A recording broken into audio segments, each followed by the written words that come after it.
Call आते ही आदर्श जितनी जल्दी हो सकता था उस लोकेशन पर पहुंच गया जहां चौधरी की गाड़ी मिलने की खबर मिली थी। लेकिन जब वो पहुंचा तो उसने देखा कि ब्रिज के नीचे सिर्फ गाड़ी ही नहीं खड़ी थी, बल्कि वहां 4-5 लोग भी थे जिनके हाथों में बड़ी बड़ी बंदूकें थीं। आधी रात, आसपास कोई नहीं था। वो लोग उस गाड़ी में आखिरी पेटी लोड कर रहे थे। उस पेटी में क्या था ये समझ नहीं आ रहा था। आदर्श छुपकर सब देख रहा था। तो उसके पास सिर्फ एक रिवॉल्वर थी। उसे समझ नहीं आ रहा था कि वो क्या करे। एक पल को उसे लगा कि वो बलराज को फोन करे और सिचुएशन बताए, लेकिन फिर उसे याद आया कि बलराज कुछ नहीं करेगा। वो भी चौधरी के इशारों पर ही चलता है। आदर्श ने तो एसीपी तक को चौधरी के साथ बैठा देखा था। अब अगर कुछ करना था तो उसे खुद ही करना था। काफी देर सोचने के बाद आदर्श को एक आइडिया आया। वो दबे पांव गाड़ियों की आड़ लेते हुए चुपके चुपके उस छोटे से ट्रक की तरफ बढ़ने लगा।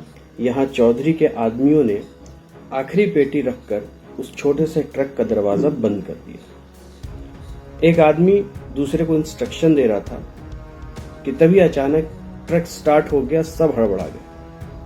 अरे अरे, क्या हो रहा है ये?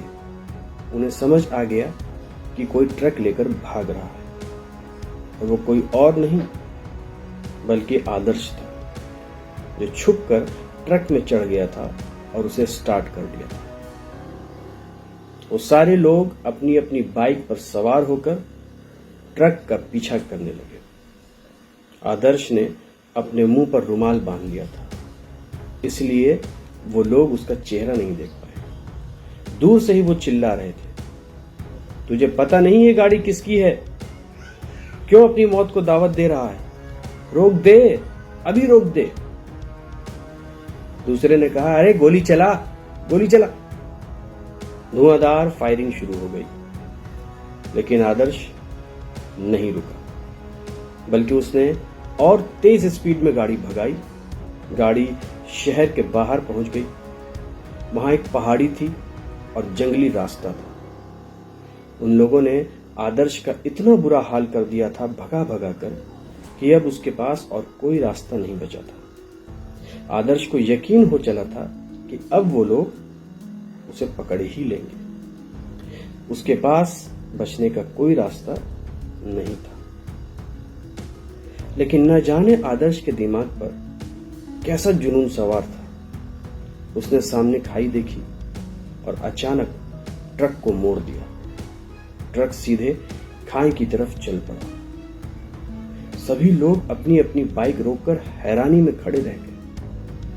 अरे साला पागल हो गया क्या? क्या कर रहा है ये? खाई के ढलान पर कई पेड़ थे। उनसे टकराते हुए ट्रक की रफ्तार थोड़ी धीमी हो गई, लेकिन आगे गहरी खाई थी। आदर्श ने ट्रक नहीं रोका। वो ट्रक धीरे धीरे करके नीचे उतरता चला गया। अंधेरा घना था। अब चौधरी के आदमियों की नजर से ट्रक ओझल हो चुका था। एक आदमी बोला, क्या करें दादा? दूसरे ने कहा, मर गया होगा साला। लेकिन चौधरी साहब को क्या जवाब देंगे? वो लोग अभी चर्चा ही कर रहे थे कि तभी ट्रक की आवाज आई, धड़ाम धड़ाम। आदर्श ट्रक के साथ खाई में गिर चुका था। ट्रक कई बार पलटी, लेकिन इत्तेफाक से जब नीचे जमीन पर पहुंची तो चारों पहियों पर सीधा खड़ा हो गया। आदर्श बुरी तरह घायल था। उसके सिर से खून बह रहा था, लेकिन वो होश में था। जब उसे एहसास हुआ कि ट्रक अब सीधा खड़ा है तो उसने इंजन स्टार्ट करने की कोशिश की। गाड़ी स्टार्ट हो गई। वो ट्रक लेकर अपने एक दोस्त के घर की ओर बढ़ा, जो वहीं पास में गली में रहता था और जिसका एक गराज था। उस गराज में अक्सर कोई गाड़ी नहीं रहती थी। रात के लगभग 1:30 बज रहे थे। आदर्श ने अपने दोस्त के दरवाजे पर दस्तक दी। उसका दोस्त नींद में उठा और जैसे ही आदर्श को देखा चौंक गया। भाई, ये क्या हो गया? इतनी रात को ये गाड़ी किसकी है? और तुझे क्या हो गया? खून क्यों बह रहा है? आदर्श ने जवाब नहीं दिया। वो चुपचाप गाड़ी को गैरेज में लगाकर अंदर आया, खुद को थोड़ा संभाला, फिर बोला, मैं सब कुछ बताऊंगा, लेकिन अभी नहीं। फिलहाल तो इस गाड़ी को अपने गैराज में ही रख। ये चौधरी की गाड़ी है। चौधरी का नाम सुनकर कमल भी चौंक गया। कमल यानी आदर्श का वही दोस्त जिसका गैराज था। आदर्श ने कमल के इंसिस्ट करने पर गाड़ी का दरवाजा खोला, ये देखने के लिए कि आखिर उस गाड़ी में क्या है।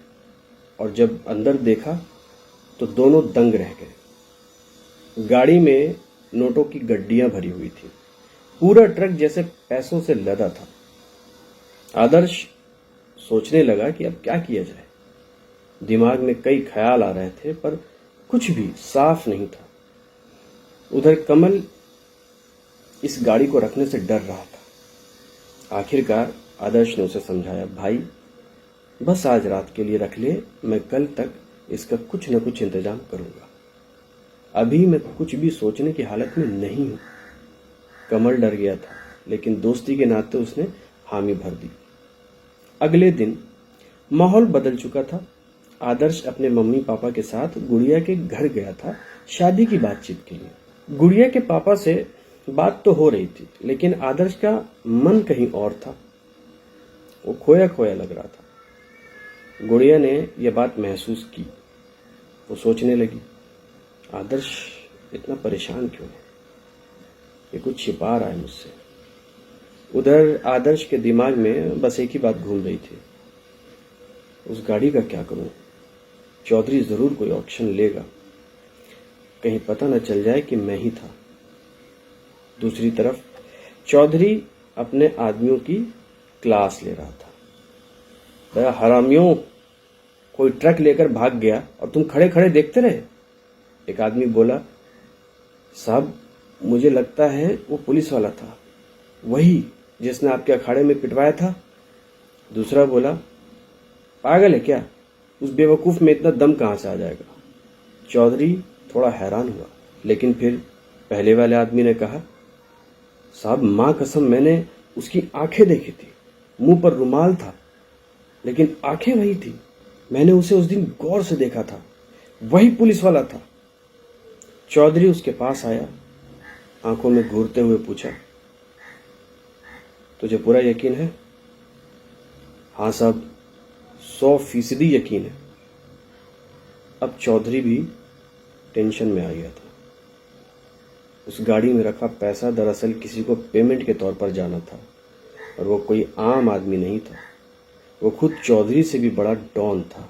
अब पैसा गायब हो गया था, मतलब चौधरी की गर्दन पर तलवार लटक रही थी।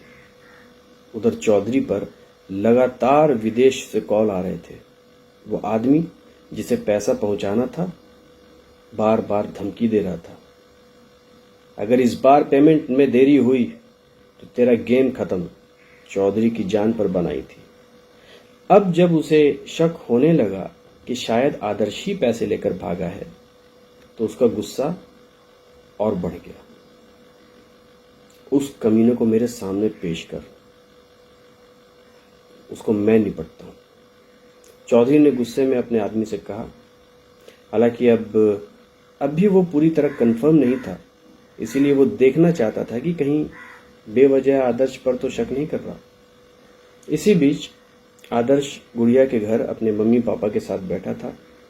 शादी की बात चल रही थी, लेकिन वो पूरी तरह परेशान और खोया हुआ लग रहा था। तभी दरवाजे पर दस्तक हुई।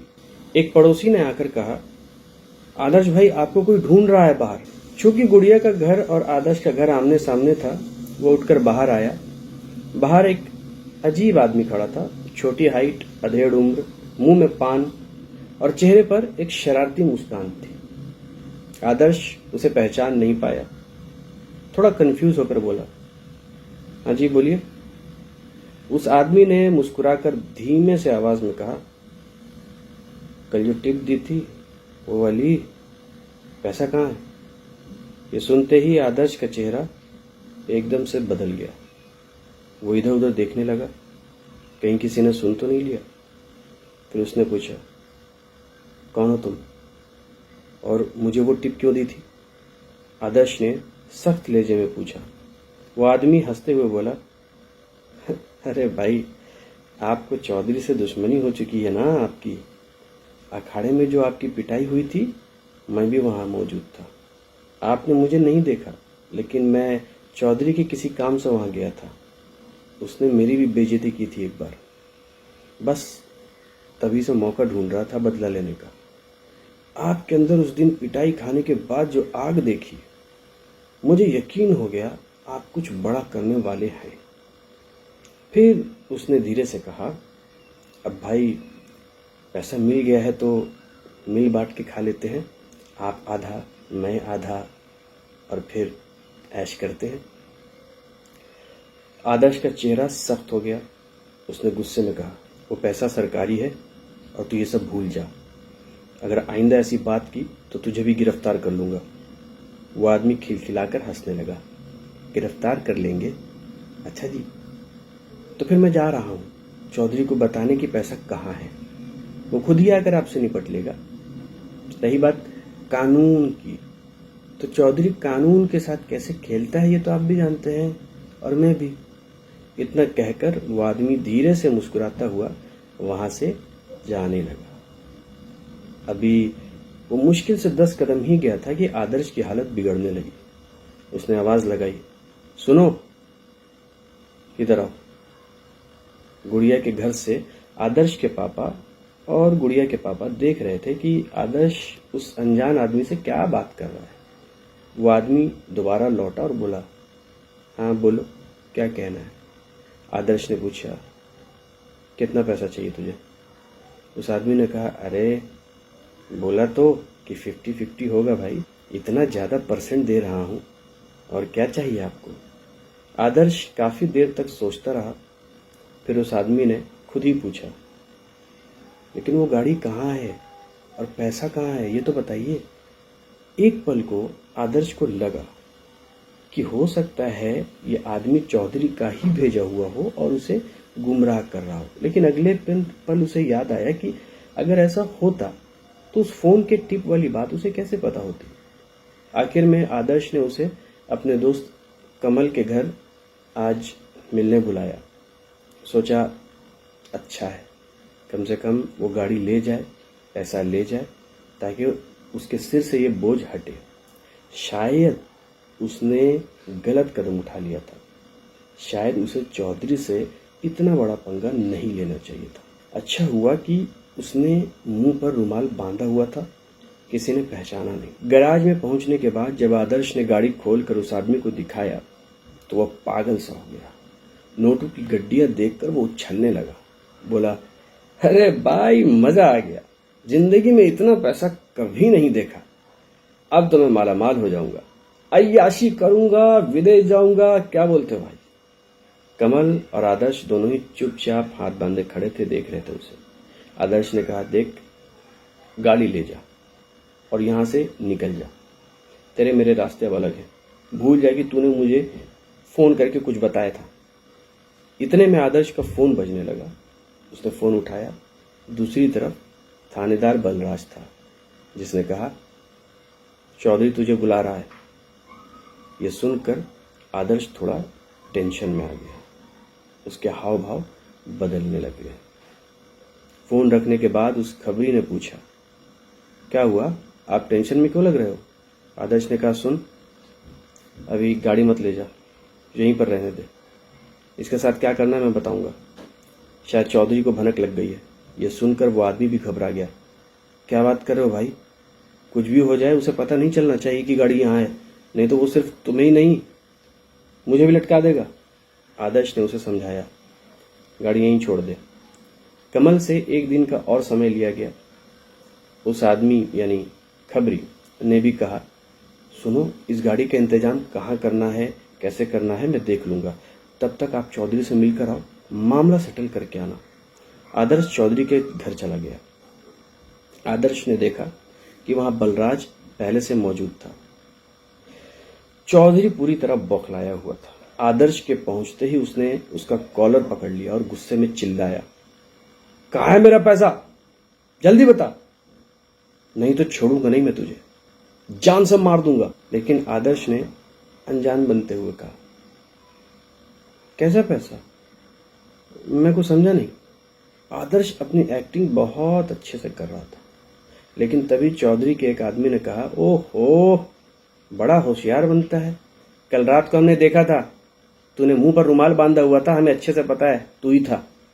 आदर्श ने फिर से एक्टिंग करने की कोशिश की, लेकिन इससे पहले ही चौधरी ने उल्टे हाथ का एक थप्पड़ जड़ दिया।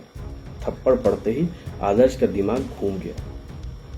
उसे फिर से वही बेइज्जती याद आ गई। 2 दिन पहले चौधरी ने सबके सामने उसे एक पहलवान से पिटवाया था। इस बार आदर्श एकदम चुप हो गया। आंखों में लालिमा और गुस्से लिए वो सीधे चौधरी की आंखों में आंखें डालकर देखता रहा। चौधरी ने गाली देकर कहा, क्या देख रहा है ऐसे? बता मेरा पैसा कहाँ है? लेकिन अब आदर्श ने कुछ कहना ही बंद कर दिया। न हाँ न ना। बलराज ने भी उसे बचाने की कोशिश की। अरे बोल देना कि पैसा तेरे पास नहीं है, ऐसे चुप रहेगा तो चौधरी साहब को तुम पर ही शक होगा ना। बलराज उसे बचाना चाहता था, लेकिन आदर्श अब कुछ भी बोलने की हालत में नहीं था। उसे इतना गुस्सा आ गया था कि वो ना इनकार कर रहा था ना स्वीकार। चौधरी उसे मारता रहा, मारता ही रहा। आदर्श चुपचाप सहता रहा, अपने गुस्से को पीते हुए। आखिरकार बलराज ने किसी तरह चौधरी को रोका और कहा, चौधरी साहब मेरी बात मानिए, अगर इसके पास पैसा होता तो ये बोल देता। हो सकता है आपके आदमी को गलतफहमी हुई हो, प्लीज इसे जाने दीजिए, आखिर ये पुलिस वाला है, बात को समझिए, कोई प्रॉब्लम और ज्यादा ना बढ़ जाए। चौधरी ने भी अपने गुस्से को काबू में किया और बोला, ले जा इसको यहाँ से, लेकिन मैं छोड़ूंगा नहीं। जिसने भी मेरा पैसा लिया है मैं उसे छोड़ूंगा नहीं, पता लगा कर रहूंगा मैं। गुस्से में आदर्श वहां से निकल गया, लेकिन उसके दिमाग में अब एक बात घर कर चुकी थी और वही एक्शन अब वो लेने वाला था। कुछ देर बाद चौधरी को एक फोन आया।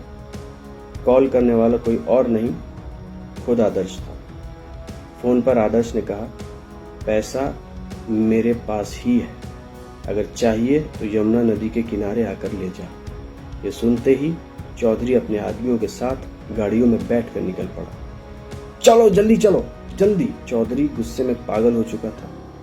जब वो लोग लोकेशन पर पहुंचे तो चौधरी ने देखा कि नदी के किनारे नोटों का अंबार यूं ही खुले में पड़ा है और उसमें आग लगी हुई है। आदर्श ने वो सारा पैसा जला दिया था। ये देखकर चौधरी का दिमाग घूम गया। उसके हाथ से बंदूक छूटकर जमीन पर गिर गई। उसे कुछ समझ नहीं आ रहा था। हे भगवान, बस इतना ही निकला उसके मुंह से। गुस्से में तमतमाया चौधरी अपने आदमियों को लेकर सीधा आदर्श के घर की तरफ बढ़ चला। उसके पूरे खानदान को उड़ा दूंगा मैं, चौधरी ने गुस्से में कहा। लेकिन जब वो अपने आदमियों के साथ आदर्श के मोहल्ले पहुंचा तो देखा कि वहां पहले से ही मीडिया वाले मौजूद थे। कुछ दूरी पर चौधरी की गाड़ी रुकवा दी गई। चौधरी साहब आगे जाना ठीक नहीं है, मीडिया वाले हैं, उसके आदमी ने चताया। उसने अपने मोबाइल पर एक वीडियो दिखाया। वीडियो में आदर्श था। वो दिखा रहा था कि कैसे उसने इतना सारा पैसा पकड़ा है और ये बात बताया कि ये सारा पैसा चौधरी का है। इस वीडियो को इंटरनेट पर डाल भी दिया था। अब मामला सबके सामने था। जैसे ही मीडिया वालों ने चौधरी की गाड़ी देखी, सब उसके पास दौड़ पड़े। सर, क्या वो सारा पैसा आपका है? सब इंस्पेक्टर आदर्श ने दावा किया है कि उन्होंने वो सारा पैसा आपके घर से लिए। क्या आप इस पर कुछ कहना चाहेंगे? चौधरी घबरा गया। नहीं, हमें नहीं पता कौन सा पैसा है, कैसा पैसा। चौधरी बुरी तरह हकलाने लगा था। तो फिर आप यहाँ क्यों आए हैं? बताइए ना चौधरी साहब। मीडिया वाले सवाल पर सवाल किए जा रहे थे। चौधरी ने शीशा ऊपर करवाया और अपने आदमियों के साथ गाड़ी लेकर वहां से निकल गया। बुरी तरह उसकी हार हो चुकी थी। आदर्श को उस दिन सुकून मिल गया, लेकिन कहानी यहीं खत्म नहीं हुई। जब चौधरी अपने बंगले पर पहुंचा तो उसने देखा वहाँ पहले से ही कुछ बड़ी बड़ी गाड़ियाँ खड़ी थी। वो गाड़ियाँ उस दुबई वाली पार्टी की थी, यानी चौधरी से भी बड़ा डॉन जिसे पेमेंट जाना था। वो अब इंडिया खुद आ गया था चौधरी से अपना हिसाब लेने। जब चौधरी अपने बंगले के अंदर गया तो देखा कि वो आदमी टांग पर टांग चढ़ाकर सोफे पर इत्मीनान से बैठा। उसका नाम था वी.के. सिंह। वी.के. सिंह ने इशारे से चौधरी को पास बुलाया। चौधरी घबराते हुए आगे बढ़ा और बोला, वी.के. जी, मैं आपका पैसा वापस कर दूंगा। लेकिन उससे पहले ही वो आदमी अपने दोनों पैरों पर खड़ा होकर और एक जोरदार लात चौधरी के सीने पर मारा। चौधरी सबके सामने जमीन पर गिर पड़ा। मेरे साथ बकवास मत कर, समझा? ये कहकर वी.के. सिंह ने सबके सामने चौधरी को बेरहमी से पीटा। चौधरी के आदमियों के सामने उसकी जबरदस्त बेइज्जती हुई। इतनी जिल्लत उसने जिंदगी में कभी नहीं सही थी। मार मार कर जब वो आदमी थक गया तो उसने कहा, मेरा नाम वी.के. सिंह है, जितनी जल्दी हो सके मेरा पैसा लौटा दे। फिर वो अपने आदमियों के साथ वहां से चला गया। उस दिन के बाद से मामला शांत हो गया। चौधरी ने आदर्श के खिलाफ कोई एक्शन नहीं लिया। वो जैसे अचानक बदल सा गया। अकेले कमरे में पड़ा रहता था, खिड़की से बाहर गार्डन की तरफ देखता चुपचाप। उसे सदमा लग गया था। जिस तरह से उसकी बेइज्जती हुई थी, पैसे गए थे और अपने ही आदमियों के सामने उसे कुत्ते की तरह मारा गया था। उधर आदर्श अपनी नौकरी में लग गया, जैसे सब कुछ भूल गया हो। जिंदगी फिर से सामान्य सी लगने लगी थी। शादी की तैयारियां शुरू हो गई थी। आदर्श और गुड़िया की शादी 2 महीने बीत चुके थे। वो दिन आखिरकार आ गया जिसका आदर्श और गुड़िया को बेसब्री से इंतजार कर रहे थे। उनकी शादी का दिन। बारात आ चुकी थी। धूमधाम से रस्में चल रही थी। फेरों का वक्त हो गया था। दुल्हन को लेने जब लोग कमरे में पहुंचे तो देखा दुल्हन गायब थी।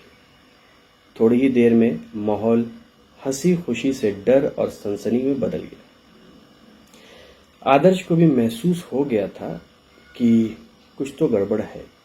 जब ये पता चला कि गुड़िया अपने कमरे में नहीं है, आदर्श घबरा गया। लोग तरह तरह की बातें बनाने लगे, लेकिन आदर्श को अच्छे से समझ आ गया था कि मामला कुछ और है। उसने जब कमरे की ठीक से तलाशी ली तो वहां एक चिट्ठी मिली, ठीक उसी जगह जहां गुड़िया तैयार हुई थी। वो चिट्ठी चौधरी की ओर से थी। उसमें लिखा था, आकर अपनी होने वाली पत्नी को ले जा।